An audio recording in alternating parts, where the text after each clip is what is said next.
Je suis Thanatos, le dieu de la mort. Mortel, écoute ma voix qui s'élève des ténèbres profondes. Je suis Thanatos, fils de Nyx, la nuit primordiale, et d'Éreb, l'obscurité éternelle. Je suis le souffle ultime, le passage silencieux entre la vie éphémère et l'éternité insondable. Mon nom murmuré inspire à la fois la crainte et le respect, car je suis l'inévitable, celui que nul ne peut éviter ni défier. J'incarne la mort paisible, celle qui vient doucement, comme une brise qui éteint une flamme vacillante. Contrairement à mes frères violents, la guerre et les désastres, je suis la fin tranquille. Là où Arès emporte les âmes dans le tumulte des batailles et où les Érinies châtient les coupables, je viens simplement chercher les âmes au moment choisi par les moires, mes cousines. Ces trois tisseuses du destin coupent le fil de la vie, et je me tiens à leur côté pour guider les âmes vers leur nouvelle demeure. Mon apparence est sobre, mais empreinte d'une aura mystique. Certains me décrivent comme un jeune homme à la beauté sombre, portant un manteau noir et des ailes majestueuses. D'autres voient en moi une figure fantomatique, flottant silencieusement entre les vivants et les morts. Mon regard est calme, mais empli de l'infinité des mystères de l'au-delà. Nul besoin de mots ou de gestes grandioses, ma présence seule suffit à rappeler aux mortels leur fragilité. Je ne suis ni cruel ni miséricordieux. Je ne juge pas, je ne punis pas, je ne sauve pas. Mon rôle est celui d'un passeur, impartial et constant. Les hommes m'ont longtemps craint, car je leur rappelle leur condition, celle d'êtres éphémères dont l'existence est limitée.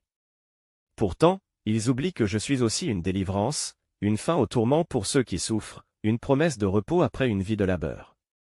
Contrairement à mon frère Hypno, le sommeil, qui offre un répit temporaire, ma venue est définitive.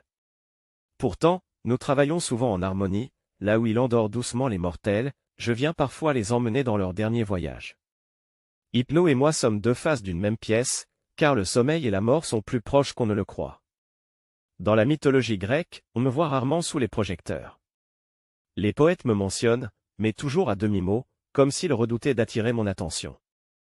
Pourtant, je suis toujours là, omniprésent. Même dans les récits des héros, ma silhouette plane en arrière-plan, rappelant que même les plus braves doivent un jour m'affronter. Lorsque Sisyphe tenta de me tromper, il ne fit que retarder l'inévitable.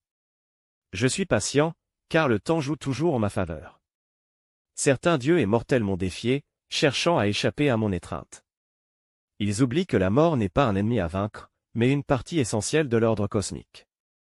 Sans moi, la vie elle-même perdrait son sens, car c'est la fin qui donne sa valeur au voyage. Je ne réclame ni temple ni sacrifice. Je n'ai pas besoin de prière pour exister. Mon pouvoir est inscrit dans la nature même de l'univers. Pourtant, je suis toujours là, dans les pensées de chaque être vivant, une ombre indélébile dans leur esprit. La mort, après tout, est l'unique certitude. Alors, mortel, ne me crains pas outre mesure.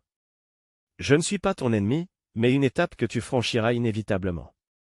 Prépare ton cœur à mon arrivée, car je viendrai sans bruit, sans violence, comme une douce étreinte dans la nuit. Je suis Thanatos, le gardien de la porte ultime, et je serai là pour t'accompagner lorsque ton heure viendra.